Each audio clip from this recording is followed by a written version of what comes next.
O profeta Isaías apresenta o Messias, que é mensageiro, médico, monarca e magistrado.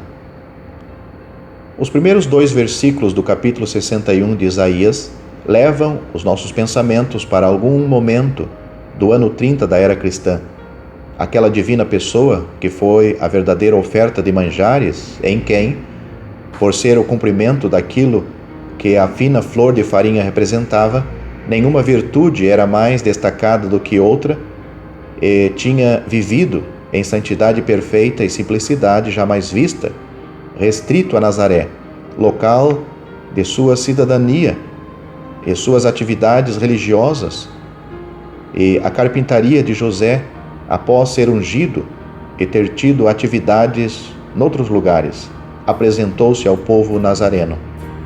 Assim como os profetas, sacerdotes e reis israelenses necessitavam ser ungidos para assumirem suas funções, ele primeiro foi ungido. Note-se que quando se diz o substantivo ungido, é o mesmo que dizer Messias.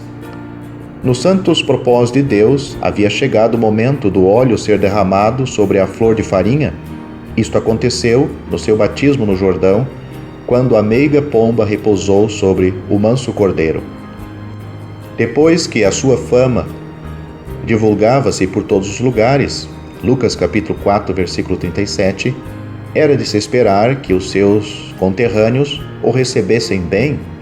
Infelizmente, aquele dia memorável nos propósitos de Deus e que deveria ser de marcante alegria para eles, foi transformado num dia das mais tristes memórias, pois eles não queriam aceitar que tal pessoa tão conhecida deles era o seu Deus, o seu Messias prometido.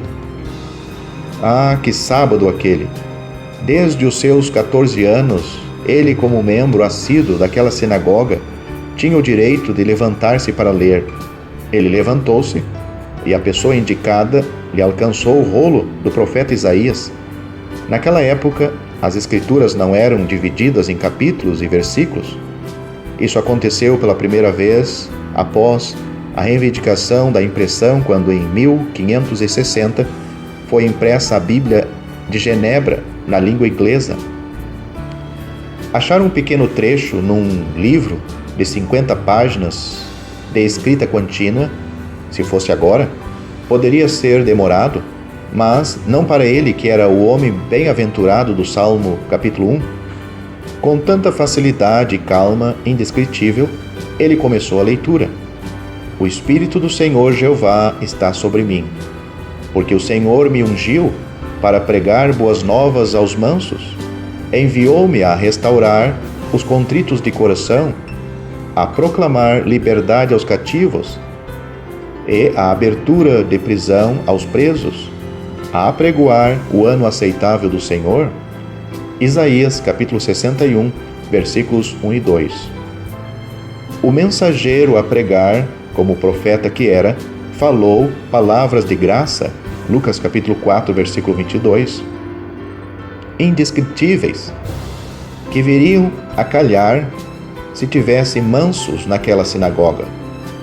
Desse dia em diante, ele tornou-se um ardoso pregador do Evangelho. A pobres pecadores, moral e espiritualmente falidos, ele ofereceu a fortuna do perdão e salvação. Os 3 anos do seu ministério trouxeram muita glória a Deus, muitas bênçãos aos homens, mas muito sofrimento para ele. Essa apresentação dele nesse dia foi apenas um exemplo disso. O médico a restaurar demonstrava para quem conhecesse as Escrituras que ele era o próprio Deus no seu meio, conforme o Salmo, capítulo 147, versículo 3. Ele tinha plenas condições de fazer com que corações despedaçados pelos mais diversos sofrimentos se tornassem novamente tão saudáveis quanto a intenção original do Criador. Infelizmente, naquele dia, ninguém se deu conta de estar com o coração em frangalhos. Como monarca, veio libertar, não libertando do jugo romano em que eles se encontravam, pois não podiam determinar seu próprio destino como nação? Os nazarenos e todos os demais estavam num cativeiro deveras pior? Era o domínio de seus pecados e vícios? O cativeiro era moral e espiritual. A alguém que aceitou a libertação, ele disse: não peques mais. Evangelho de João, capítulo 8, versículo 11. Com certeza, a maioria temia esta recomendação. Como magistrado, ele veio para dar luz aos presos nas trevas. Veio soltá-los da escuridão. Mas houve aqueles que perguntaram, horrorizados: também nós somos cegos? João capítulo 9, versículo 40. Quão lindas são as palavras: quem me segue não andará em trevas, mas terá a luz da vida. João capítulo 8, versículo 12.